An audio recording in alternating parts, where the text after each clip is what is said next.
그래서 성경의 파노라마 우리가 제10과 챕터 10 보시면 자 이제 구유에서 누워있는 아기 예수가 나오죠.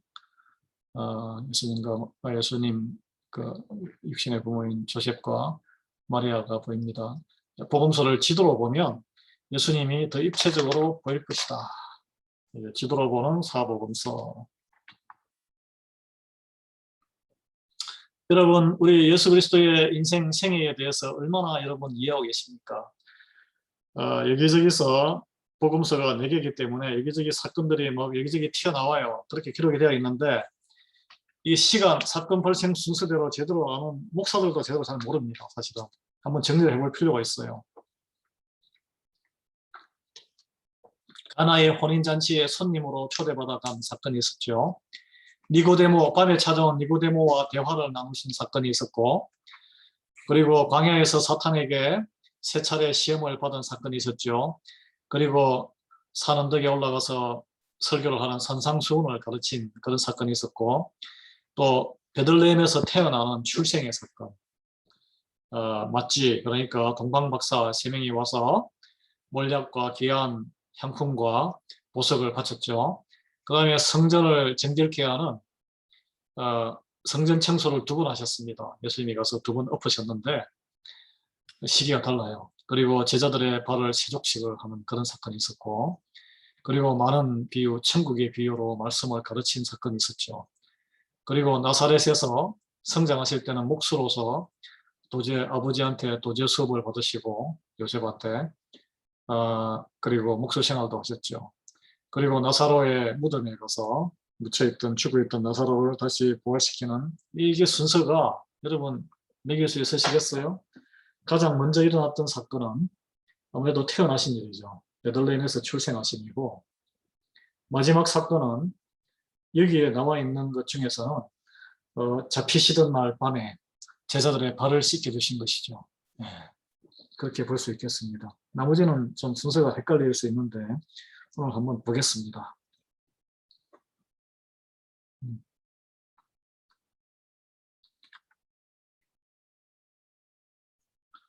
자, 예수님 당시에 팔레스타인, 여러분 우리 구약의 처음에 우리 챕터 4 4장에서 구약의 세계를 지도로 그려보았던 기억하십니까?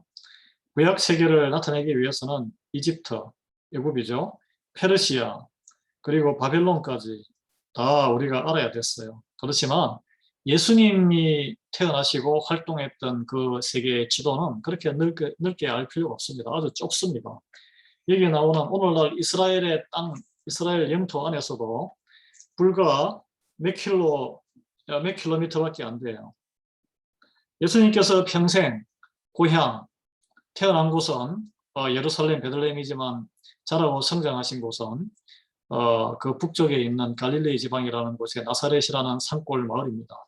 물론 어릴 때 몇 년 동안 요셉과 마리아가 그 헤롯 왕의 유아 학살을 피해서 이집트로 약간 피신을 불법 처리했는지 모르지만 피신을 가 있다가 다시 돌아왔습니다. 그래서 예수님께서 평생 동안 고향에서 100마일 이상을 떠나지 않았어요. 100마일이라는 160km라는 그 반경 안에서 왔다 갔다 하시면서 모든 일을 다 이루셨습니다. 여러분 멀리 어디 간다고 해서 위대한 일을 이루는 게 아니에요. 자기가 사는 지역에서 하나님께서 시키시는 일을 신실하게 충직하게 순종할 때 가장 위대한 일을 이루는 인생을 살 수 있다는 것을 예수님은 우리에게 보여주고 있습니다. 이제 자세히 보겠습니다. 그 당시에 예수님께서 활동하셨던 위에 북쪽이 갈릴리 바다죠. 이게 민물입니다. 바다라고 하지만 그다음 요단강이 쭉 흘러서 밑에는 죽어있는 염해, 사해예요. 소금물이에요. 갈릴리 바다는 구약시대에 긴네렛 호수라고 이렇게 되어 있는데 신약시대에 와서는 갈릴리 바다라고 이렇게 명칭이 바뀝니다. 그리고 왼쪽에 있는 지중해는 성경에서는 큰 바다, 대해라고 이렇게 보통 이야기를 하고 여기 밑에 있는 사해, 죽음의 바다는 신약에서는 이 영해 한 번도 언급되지 않습니다. 신약에서는 이 사해에 대해서 언급하지 않아요. 예, 오늘날은 사해라 그러죠. 데드시라 그럽니다. 이게 수금 바다인데 사람이 물에 떠서 걸어 다닐 수 있고 못 삽니다. 물고기들이. 자, 남과 북, 남북으로 이렇게 길쭉하죠. 이스라엘 땅이 이 팔레스티니아 땅인데 이걸 남북으로 마치 떡을 썰듯이 남북으로 확 썰어버리면 이 땅 높이가 이렇게 다릅니다. 여러분, 헤브론이 그 이삭과 다윗 그 초기부터 이렇게 정착한 곳 아닙니까? 그 남쪽이 헤브론이고, 자, 높이를 베들레헴, 예루살렘이 좀 높습니다. 그 옆에 감람산이 있고, 지중해 수위가 이렇게 낮아요. 그 다음에 그리심과 에발산 나오죠. 여기서 이제 모세가 쳐다봤던, 모세가 죽었던 에발산, 그리심산, 여기가 이제 북왕조가 이렇게 북이스라엘이 거기에 성전을 세우고 우상숭배를 했던 그 산입니다. 그 길보아산, 다볼산이 있고, 자, 북쪽으로 쭉 올라가면 헐몬산이라고, 헐몬산. 헐몬에 흘러내리는 눈이 녹아서 흘러내리는 물이 얼마나 기름진 거, 보기 아름다운 거, 마치 모세의 흰 수염이 흘러내리는 것 같다라고 이렇게 시편에 이렇게 표현이 나오죠. 이게 높이가 2850m예요. 엄청나게 높아요. 북쪽의 지형이 높고 쭉 내려왔다가 다시 예루살렘이 약간 언덕으로 이렇게 올라가 있습니다. 그래서 여러분, 남쪽으로 성경에 나오는 사람들이 예루살렘을 향해서 남쪽으로 갈 때 올라간다라는 표현을 하고 그런 표현을 합니다. 올라간다. 남쪽으로 가는데 올라간다. 왜냐하면 언덕 위로 이렇게 올라가는 예루살렘이나 예루살렘으로 가는 길이 이 약간 고산처럼 올라있기 때문에 사해 보십시오. 사해는 지중해보다 더 이게 해발이 낮습니다. 요단강도 한참 밑에 있죠. 갈릴리 바다도 한참 낮아요. 그죠? 자, 이제 동과 서로, 동에서 서쪽으로 칼 자르듯이 잘라 있는 것을 보겠습니다.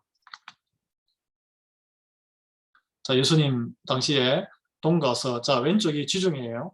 지중해, 이제 평야가 이게 이제 가나안 그리고 히타이트족부터 해가지고 많은 족속들이 살았던 평야지대가 있고, 그 다음에 예루살렘이 위로 언덕이 높죠. 산지예요. 돌은. 그 다음에 동쪽으로 이렇게 쭉 급경사로 내려와서 요단 강이 있습니다. 저기가 여리고예요. 여리고. 요단 계곡에 이제 예루살렘에서 베다니를 지나서 한참 가면은 여리고가 요단 계곡 거기에 붙어 있는 큰 도시였습니다. 지중해 수위보다 약 400m 정도가 요단강의 수위가 낮아요. 굉장히 깊은 계곡이죠. 그리고 동부 고원지대, 저기는 에돔이에요. 에돔.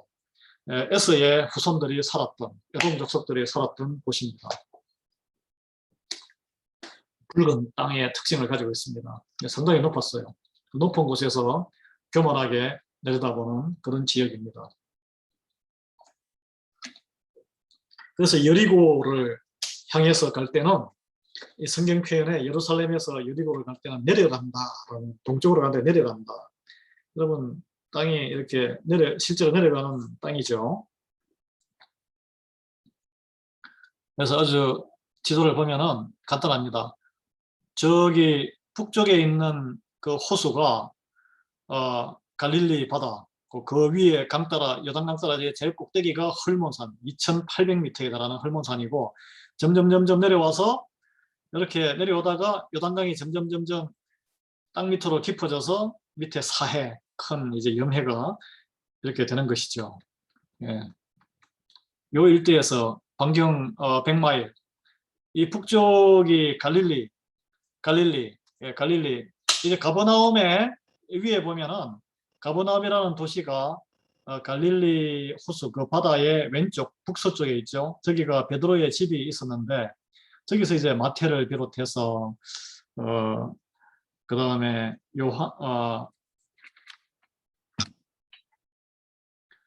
야고보와 요한 형제를 어부를 제대로 부르고 베드로를 제자를 부르고 다 했죠. 거기서 베드로의 집에서 가버나움에서 3년 동안 2년 반 정도 저기서 이제 베드로 집에서 사시면서 저기서 많은 가르침과 이적을 행하셨어요. 여기에 나사렛 땅이 보이죠. 나사렛 왼쪽에는 지중해변의 갈멜산, 엘리야 선지자가 수백 명의 가짜 선지자들을 물리쳤던 그 갈멜산입니다. 나사렛은 산골짜기예요. 산골짜기에 가나까지는 한 10km 정도예요. 그러니까 한 20리 정도 거리입니다. 걸어서 가면 가나의 혼인잔치에 초대받지 않습니까? 가버나움까지는 거리가 얼마 멀지 않죠. 인근에서는 큰 도시였어요. 갈릴리. 이 갈릴리는 지중해에서 이두레라는 그쪽이 그 오른쪽 동쪽이 페르시아이기 때문에 변방에 데가폴리스라는 그 10개의 큰 도시가 있었습니다. 그 군사 도시인데 그쪽으로 통하는 군사의 요충지이자 교통요지였습니다. 가버나움이. 그 요단강이 쭉 흐르고 사마리아 지방이 중간에 이게 북이스라엘의 땅이었는데 아수르가 정복한 다음에 이방 민족들을 자기 민족을 심어서 혼혈화 정책을 펼쳐서 이 사마리아 땅에는 절반은 유대인의 혈통이 있고 절반은 이방인의 혈통이 있는 그래서 유대인들이 싫어하는 아리까리하잖아요. 자기 민족 같은데 아닌 비슷하면서도 닮았는데 아니면은 배신감을 더 많이 느끼고 더 증오심을 갖게 되는 게 인간의 그 본성이거든요. 그래서 수가성에서 예수님이 나중에 예루살렘을 왔다가 다시 가버나움으로 돌아가실 때에 수가성을 방문합니다. 거기에 있는 우물가의 여인을 만나시죠.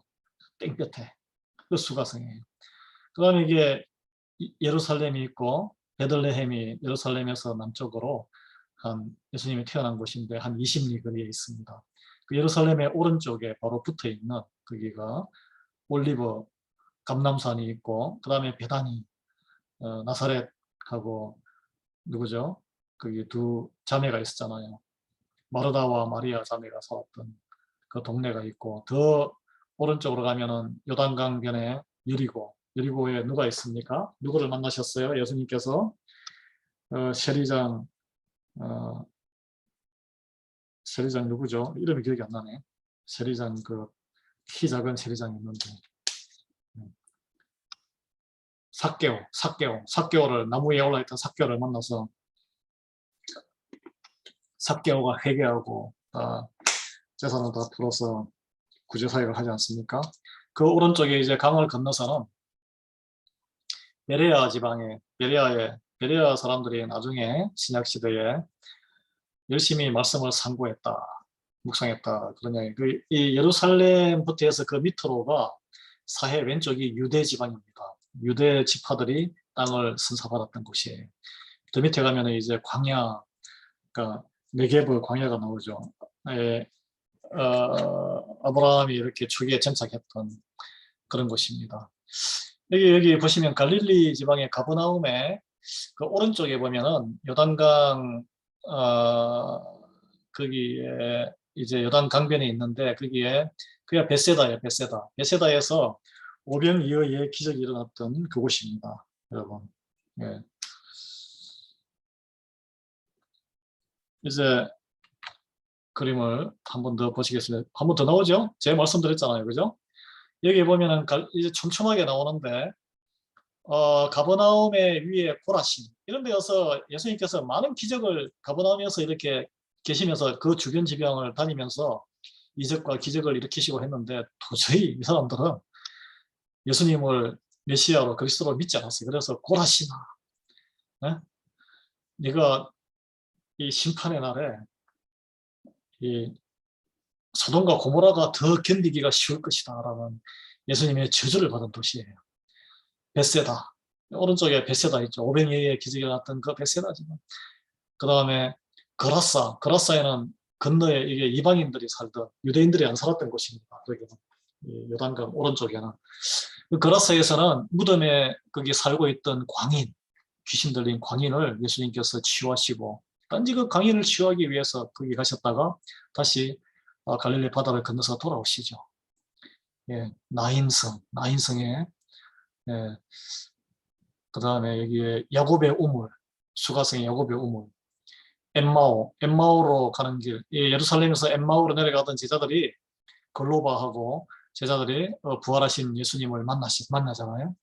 여리고도 나오고 베다니도 나오고 베다니. 예. 데가볼리라는 10개의 도시라는 뜻입니다. 오른쪽에 그 신도시를 만들었어요. 로마 제국에서 신도시 만들어가지고 군사도시를 만든 것입니다. 그 두로, 저기 위에 이제 갈릴리 서북 쪽에 두로 타이로라는 항구 도시인데, 이게 로마 시대 되기 전에 알렉산더 대왕 시대 때부터 이게 굉장히 그 무역항으로 굉장히 그 구약 시대 때부터, 구약 시대 옛날 수천 년 전부터 무역항으로 굉장히 그 잘 사는 항구였는데, 여기는 이제 물신주의가, 그러니까 돈 중심의 그런 사상이 판을 치던 그런 도시였어요. 알렉산더가 정복하면서 다 폐허시켰죠. 근데 그 영향이 아직도 예수님 시대까지 남아 있었던 것 같아요. 돈 앞에 사족을 못 쓰는 그런 사람들이 있죠. 네. 자, 이제 예수님의 생애를 한번 살펴보도록 하겠습니다. 이제 시간 순서대로 ABCD로 살펴보면서 예수님의 인생을 시간 순서대로 한번 보고자 해요. 여러분, 마태복음, 마가복음, 누가복음, 요한복음, 천사가 등장하고 탄생 이야기가 이렇게 마태, 누가복음에 나오고, 그 다음에 목수로서 이렇게 했던 이야기가 마태, 마가복음에 나오고, 비둘기도 등장하고 뭐 이런 이야기 있는데, 내 복음서를 다 틀어서 같이 한번 나눠볼게요. 제가 오늘 다 이걸 처음부터 끝까지 다 할 수 있을지 모르지만 시간을 봐고 제가 30분 안에 오늘 이 수요 예배의 이 성경 공부를 30분 내에 끝내기 위해서는 중간에 끊어야 될지 몰라요. 양해해 주시기 바랍니다.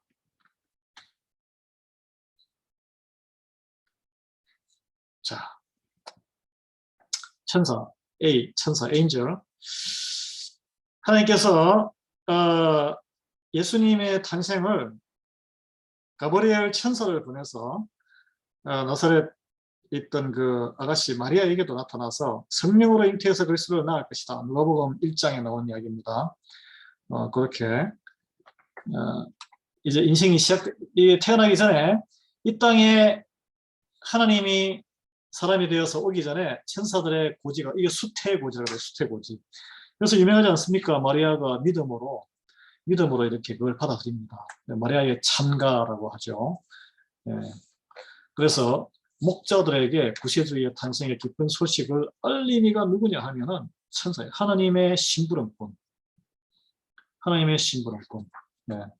그래서 그 다음에 이제 태어나는데 세상 그 누구도 이런 그 초라한 탄생, 요즘 뭐 태어나서 어디 서랍에서 어떤 시카고에서 어떤 뉴스가 나왔는데 어떤 리사이클하라고 집 앞에 버린 꽃장의 서랍 안에 신생아가 그 43도의 그 무더위 속에서, 43도면은 한 106도 정도 되죠.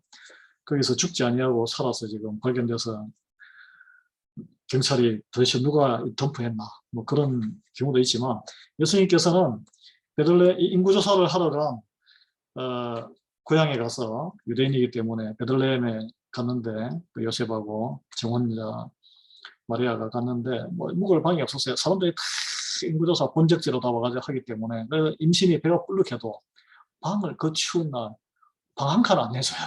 얼마나 인심이 야박합니까? 이런 와중에 헛간에서 말바통에서 내가 거기 막 밖에서 이렇게 출산한 거죠.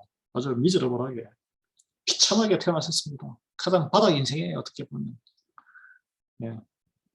그렇지만 그 탄생을 보고 동방 박사가 하늘의 별을 보고 구주가 태어났다는 것을 보고 이렇게 몰약과 향품을, 보석을 가지고 와서 경배했습니다. 경배했어요. 네.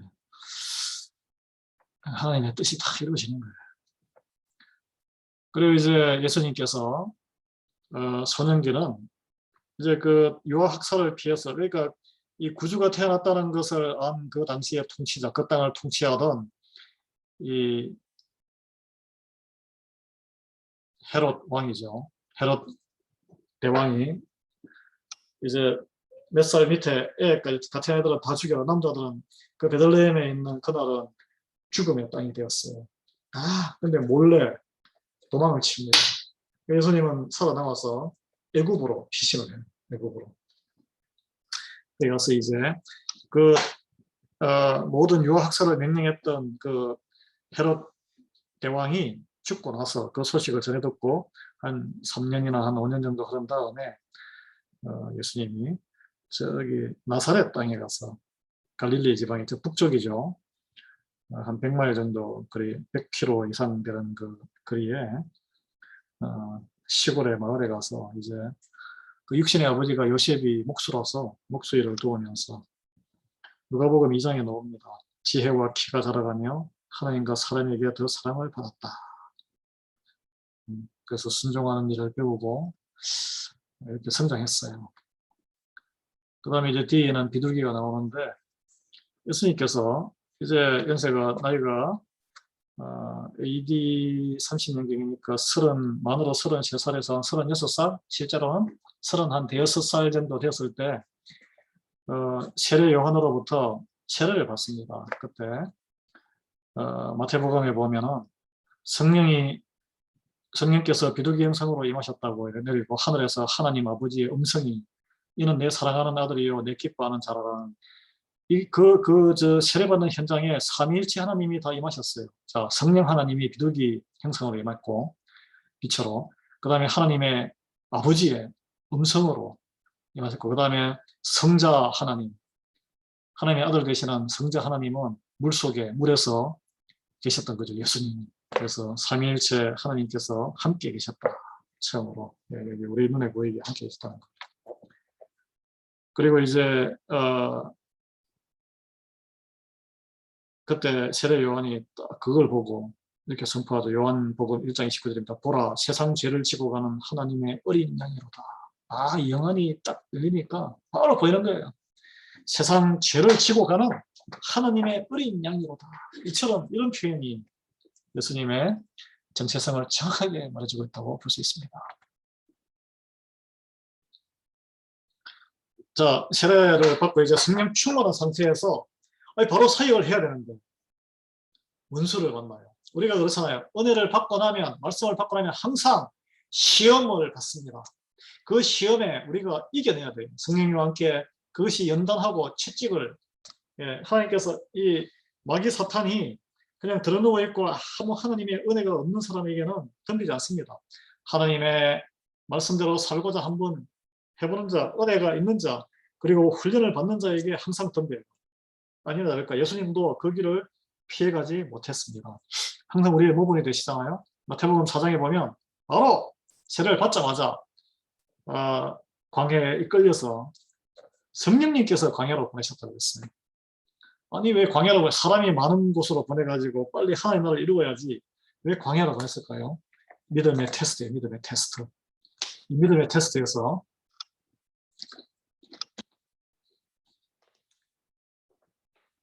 이 예수님께서는 40일 동안 금식을 한 상태였기 때문에 얼마나 배고프셨겠어요. 그래서 돌을 떡덩어리로 만들라 다 넘어가셨어요. 떡으로만 살 것이 아니요 하나님의 말씀으로 살라. 본인의 빵 한 조각을 위해서 영혼을 팔지 않았습니다. 그리고 그 능력을, 영광을, 하나님의 영광을 가로채지 않았습니다.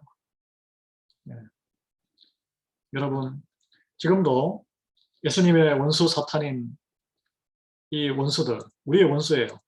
사탄은 우는 사자처럼 두루 다니며 삼킬 자를 찾고 있다고 베드로전서 5장 8절에서 말하고 있습니다.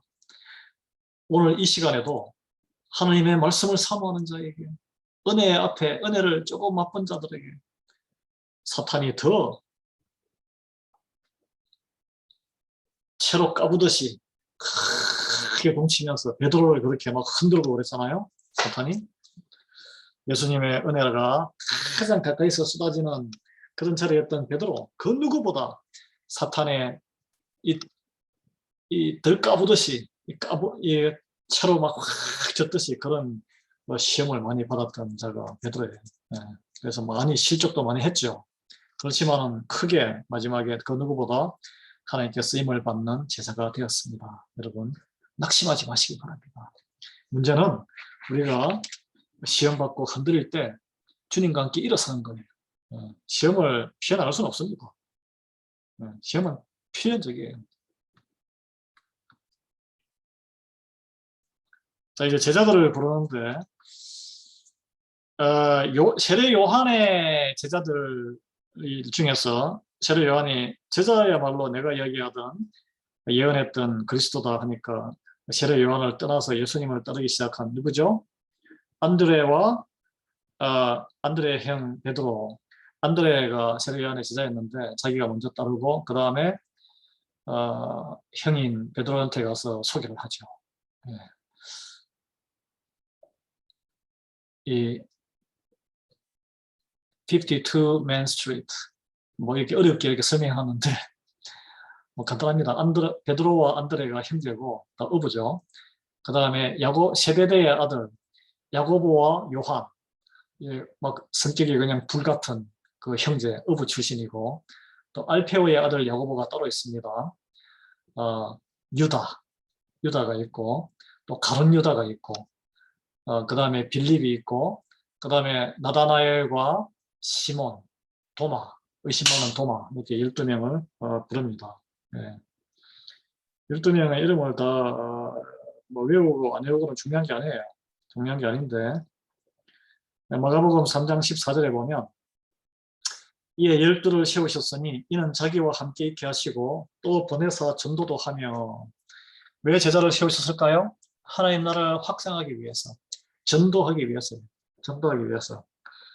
예수님께서는 항상 당신과 함께 제자들을 같이 생활을 했습니다. 같이 다니면서. 옛날에 교육 방식이에요. 그래서 우리도 오늘날도 마찬가지입니다. 목회자와 그리고 장로님과 권사님과 신실하신 분들과 많은 시간을 함께하는 사람이 하나님의 은혜에 가까이 있는 사람이에요. 그 안에서 또 인간적인 모습을 보고 시험에 들 수도 있어요. 시험을 말씀으로 이겨나가십니다. 왜냐하면 목회자든 장로님이든 권사님이든 하나님이 아니기 때문에 그래요. 예수님을 이렇게 3년 동안 같이 따라다닌 제자들도 다 넘어졌어요. 성령의 감동감으로 다시 태어나기 전까지는 다 뿔뿔이 흩어지고 배신하고 도망갔습니다. 이해됩니다. 이해돼요. 우리는 다 연약한 인간이에요. 그걸 기본적으로 받아들여야 돼요. 자, 이제 제자들을 다 부른 다음에 예수님께서는 이제 본격적으로 사역을 하시는데 먼저 손님으로 초대를 받았습니다. 혼인잔치에. 이제 가나의 혼인잔치. 가나라는 도시는 아주 작은 그 마을인데 예수님께서 자라셨던 나사렛에서도 가까운 20리 거리고, 그리고 이제 정착하셔서 갈릴리 사역을 하실 가버나움에서도 멀지 않은 곳입니다. 아시듯이 포도주가 동이 나서 예수님께서 주인이 당황스러워할 때 물을 포도주로 변화시키는 그런 원소를 변화시키는 화학적인 반응을 일으키는 그런 능력을 보여주십니다. 아마 그 엄마인 마리아는 이런 능력을 아들이 가지고 있다는 것을 알고 계셨나 봐요. 그래서 네가 좀 해결을 해달라 이렇게 부탁을 하는데, 아직도 내 때가 아니다라는 아주 묘한 말씀을 남기시고, 여러분 결혼식에 참여했다는, 결혼은 우리 인류가 아담과 하와가 타락하기 전에, 죄를 범하기 전에 이미 하나님께서 만드신 제도입니다. 여러분 결혼을 무시하고 결혼식에 대한 그 신성함을 가볍게 생각하시는 것은 그리스도인으로서는 한번 다시 생각해 보셔야 돼요. 물론 뭐 사도 바울이 굳이 뭐 결혼할 필요 있냐, 육신의 정욕을 이기지 못하면 결혼하고 혼자 살면 주님과 함께 잘 살면 되지, 그런 말씀을 했지만, 원래는 결혼을 해서 서로가 성적이 다르고 생각이 다른 남자 여자가 만나서 결혼해서, 그리고 자연 내추럴하게 임신을 해서 자녀를 생산하고, 그렇게 그 가운데에 고통과 여러 가지 이런 기쁨과 이런 걸 맛보면서 살아가고, 이 멀티플라이, 생육하고 번성하는 것이 하나님의 뜻입니다. 하나님이 우리 인간의 행복을 위해서 하나님이 장치하신 거예요. 우리의 거룩한 영적인 성숙을 위해서 부부 생활을 하도록, 결혼 생활을 하도록 만든 겁니다. 이 결혼과 부부 생활이라는 게 항상 즐겁고 기쁜 일만 있는 게 아니잖아요. 기쁨보다 인내해야 될 것이 많고, 또 예수 그리스도를 닮아서 배움으로써 우리가 극복할 수 있는 그런 길들이 많습니다. 이게 가시밭 넘어서 산 넘어 산이에요. 사실 결혼 생활. 여러분 결혼 생활 50년 이상 하신 우리 장로님, 권사님, 집사님도 있으신데 한번 물어보세요. 그분도 여쭤보세요. 결혼 생활 이제는 평안하십니까? 70대, 80대 돼도 안 맞는 건 안 맞아요. 어떻게 살아요? 하나님 앞에 나를 못 박으면서 오직 예수 그리스도가 내 안에서 살아가도록 하면서 서로 불편하지만 살아가는 거예요. 하나님 나라도 마찬가지 아니겠습니까?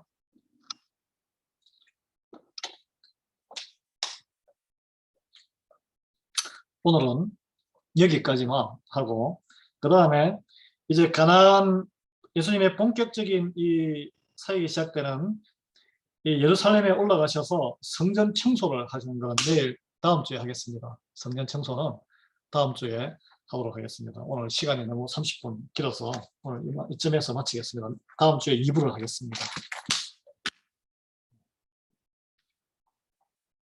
많이 남았어요.